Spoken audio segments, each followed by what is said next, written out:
Il existe des moments dans la vie où le voile qui recouvre la réalité semble se déchirer pendant une fraction de seconde, laissant apparaître un ordre caché que notre raison échoue à saisir, mais que notre âme reconnaît immédiatement.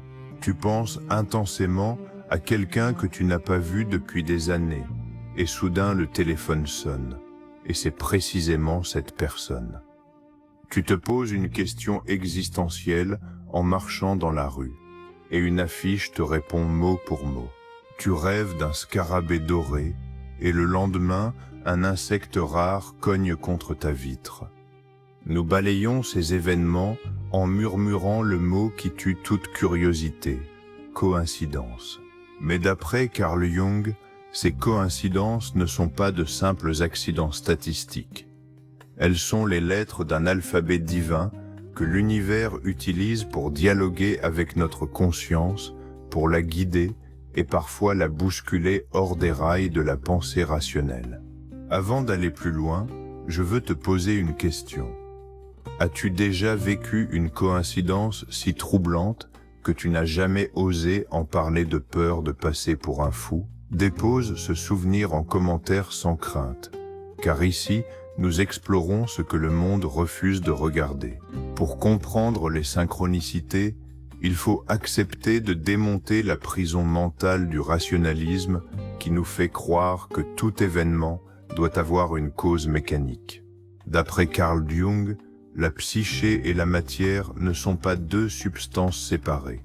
Elles sont les deux faces d'une même pièce, les expressions parallèles d'une réalité unifiée qu'il a nommée l'inconscient psychique, un fond commun où l'esprit et le monde partagent la même racine. Quand tu rêves d'un accident, la veille du jour où un proche est victime d'un accident, le matérialiste te dira que c'est le hasard. Mais cette explication ne dit rien du frisson sacré que tu as ressenti, de cette sensation que le temps s'est plié, que tu as touché une couche plus profonde de l'existence où le futur était déjà présent. D'après Carl Jung, ce frisson est la signature du soi, cette instance centrale de la psyché qui ne connaît pas les limitations de l'espace et du temps, et qui fait irruption dans le monde physique par un événement qui est à la fois un symbole et une chose réelle, un pont entre le dedans et le dehors. Je te propose maintenant de fouiller dans ta mémoire. Quel est l'événement impossible qui t'a laissé une marque indélébile? Confie-le en commentaire, car c'est en nommant l'impossible qu'on commence à en percevoir le sens. L'histoire la plus célèbre est celle de la patiente au scarabée. Une femme venue consulter Jung pour une névrose obsessionnelle était enfermée dans un rationalisme si rigide qu'aucune interprétation ne pouvait la pénétrer. Elle rationalisait tout, disséquait ses rêves comme des cadavres froids. Jung sentait que sa guérison exigeait que son inconscient fasse une irruption spectaculaire dans sa réalité. Et c'est ce qui arriva. La patiente racontait un rêve où elle recevait un scarabée d'or. Au moment où elle prononçait ces mots, Jung entendit un bruit contre la vitre. Il ouvrit la fenêtre et attrapa un insecte, une cétoine dorée, le scarabée de nos latitudes, qui cherchait à entrer alors que cette espèce n'a aucune raison de voler vers une fenêtre à cette heure. Jung tendit l'insecte à sa patiente en disant « Voici ton scarabée ». À cet instant, le blindage logique de la femme se fissura et la transformation intérieure put commencer. Le hasard statistique était possible, mais le sens fulgurant que cet événement portait pour cette femme à ce moment précis, voilà ce que la science ne pourra jamais mesurer. Maintenant, je te demande, quel est le scarabée que la vie t'a envoyé, cet événement minuscule mais parfaitement synchronisé qui aurait dû te faire comprendre quelque chose d'essentiel? D'après Carl Jung, la synchronicité se distingue du simple synchronisme, où deux événements se produisent en même temps sans lien de sens. La synchronicité exige deux facteurs simultanés. Le premier est un état émotionnel intense, une charge affective puissante liée à un complexe inconscient activé, ce que Jung nomme une constellation psychique. Le second est l'apparition dans le monde extérieur d'un événement qui vient donner une image, une métaphore en chair et en os de cette constellation intérieure exactement au même moment. Le temps linéaire est pulvérisé. Nous entrons dans le kairos, le temps qualitatif des Grecs, où l'éternité fait irruption dans le temps chronologique. Une constellation inconsciente attire à elle, comme un aimant, l'événement matériel qui lui correspond, non par causalité physique, mais par un lien de sens, une rime entre l'âme et le monde. L'univers cesse d'être une machine froide et devient un texte vivant, un poème qui nous répond. As-tu déjà eu cette sensation que le monde connaissait tes pensées secrètes? Viens témoigner de cette sensation en commentaire. Pour que la synchronicité se manifeste, il faut descendre dans les profondeurs de l'inconscient, là où les archétypes dorment. Les archétypes, ces structures psychiques fondamentales que d'après Carl Jung sont les organes de l'âme collective, ne sont pas des motifs culturels appris. Ce sont des champs d'énergie psychique qui existent dans l'inconscient collectif de l'humanité, comme les instincts dans le corps. L'archétype de la mère, du père, du héros, du sage sont des réalités psychiques objectives aussi réelles que le champ magnétique terrestre.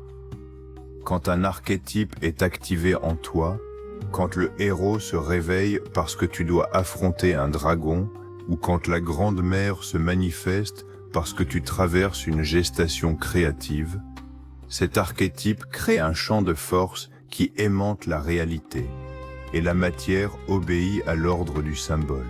Le mythe devient le scénario vivant de ton existence. Et les synchronicités sont les charnières où le mythe intérieur et la réalité extérieure tournent sur le même gond. Je te demande, quel mythe t'a toujours fasciné, comme si ta vie en était l'écho, et as-tu remarqué qu'il se rejoue dans les événements marquants de ton existence?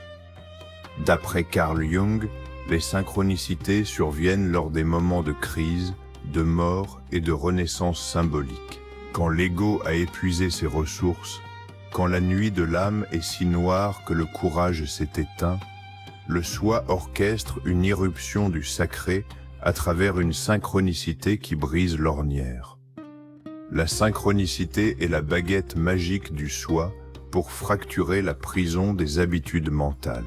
Elle prend la forme d'un livre qui tombe de l'étagère au moment où sa réponse est vitale, d'un inconnu qui prononce la phrase exacte que ton thérapeute t'avait dite, d'une chanson dont les paroles répondent à la question que tu ruminais. Le soi ne parle pas le langage de la logique, il parle le langage de l'image, du symbole mis en acte dans la matière. Le but ultime est de te ramener sur le chemin de l'individuation, ce processus de devenir ce que tu es appelé à être. Ces moments sont des phares qui percent le brouillard quand le navire risque de se fracasser. Si tu traverses une période sombre, ouvre les yeux plus grands que jamais, car la main invisible du soi place peut-être sur ta route le caillou blanc qui te sauvera. Dis-moi en commentaire quelle synchronicité est venue vers toi dans un moment de détresse, comme une main tendue par l'invisible. Pour apprendre à lire les synchronicités, il faut cultiver une qualité d'attention flottante, une disponibilité au mystère que Jung appelait l'écoute de l'âme. L'ego doit déposer sa couronne, renoncer à tout contrôler.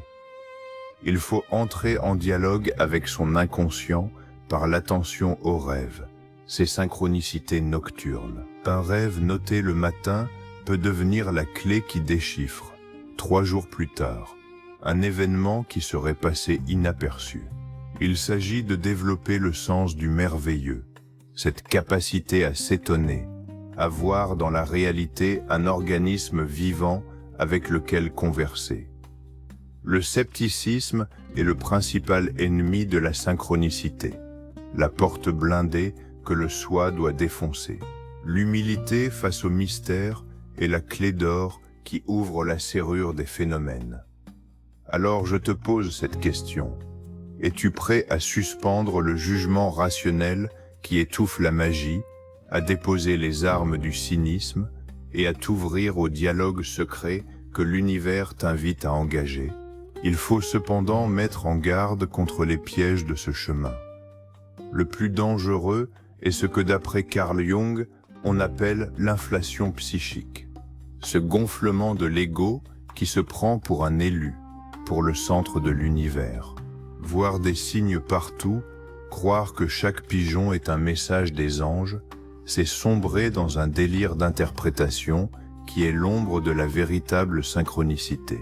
La véritable synchronicité est rare, lumineuse, accompagnée d'un frisson spécifique qui ne trompe pas, d'un sentiment de révélation silencieuse qui humilie l'ego et l'apaise. Là où le délire rend fébrile, la synchronicité véritable apporte une paix étrange, un alignement entre la pensée et la réalité qui laisse l'âme silencieuse. Il ne s'agit pas de chercher frénétiquement des signes, mais d'être dans une réceptivité tranquille, de laisser le soi agir et de continuer humblement le travail de confrontation avec l'ombre. Le signe vient confirmer une direction pressentie dans le silence. Il ne remplace pas le discernement, il le couronne. As-tu parfois senti la frontière entre l'intuition juste et le délire? Et peux-tu raconter en commentaire un moment où tu as su faire la différence entre la voix du soi et les bavardages de l'ego? Au-delà de l'individu, les synchronicités marquent les grands tournants de la civilisation. Les découvertes scientifiques, les œuvres d'art majeures, les révolutions spirituelles ne sont pas le fruit du hasard. Elles émergent de constellations archétypiques qui activent simultanément chez plusieurs individus en différents points du globe la même vision sans lien causal entre eux. Quand l'humanité a besoin d'une mutation de conscience, l'inconscient collectif envoie des messages synchrones à travers des rêves et des intuitions qui se répondent en écho. Notre époque, saturée de bruit mécanique, est un désert de sens où la soif de mystère devient une urgence de survie psychique. Nous sommes des êtres de sens avant d'être des êtres de matière, et quand le sens disparaît, la névrose s'installe. La résurgence de l'intérêt pour les synchronicités dans notre monde hyper connecté mais spirituellement déshydraté est un signe des temps. Un signal que l'âme collective cherche à rétablir le dialogue rompu. Là où la science a désenchanté le monde, la synchronicité vient le réenchanter, en intégrant la psyché et la matière dans une vision plus vaste. Es-tu sensible à cette soif de sens qui traverse notre époque? Et comment cela se manifeste-t-il dans ta vie? Nous voici arrivés au terme de cette exploration du phénomène le plus troublant que Carl Jung ait légué à notre compréhension du monde. Nous avons vu que la synchronicité est le murmure du soi dans la matière, la preuve que nous ne sommes pas enfermés dans une prison absurde et mécanique, mais que nous participons à une réalité vivante, intelligente et poétique. La prochaine fois qu'une coïncidence troublante surviendra, ne la balayez pas en invoquant le hasard aveugle. Arrête-toi, respire, demande-toi. Quel mythe se joue sous mes yeux? Quelle lettre le soi m'envoie-t-il à travers la chair du monde? Car le hasard, d'après Carl Jung, est le nom que Dieu prend pour voyager incognito dans un monde qui a oublié qu'il était vivant. Si tu es resté avec moi jusqu'à ce point final, si tu as traversé ce cheminement sans céder à la distraction, sache que tu fais partie de ces êtres rares qui ont le courage de regarder au-delà du voile des apparences. Tu es un être spécial, un chercheur de sens dans un monde qui a érigé le non-sens en dogme, et cette flamme d'attention sacrée que tu viens de nourrir pendant cette écoute est la preuve que ton individuation est en marche. Je te remercie du fond du cœur d'avoir offert ce temps à ton âme. Maintenant, je te demande 3 gestes simples mais puissants. Laisse une trace de ton passage en likant cette vidéo, rejoins cette communauté d'âmes éveillées en t'abonnant et écris un mot en commentaire. Juste un mot, celui qui capture le mieux l'émotion secrète que cette écoute a fait naître en toi.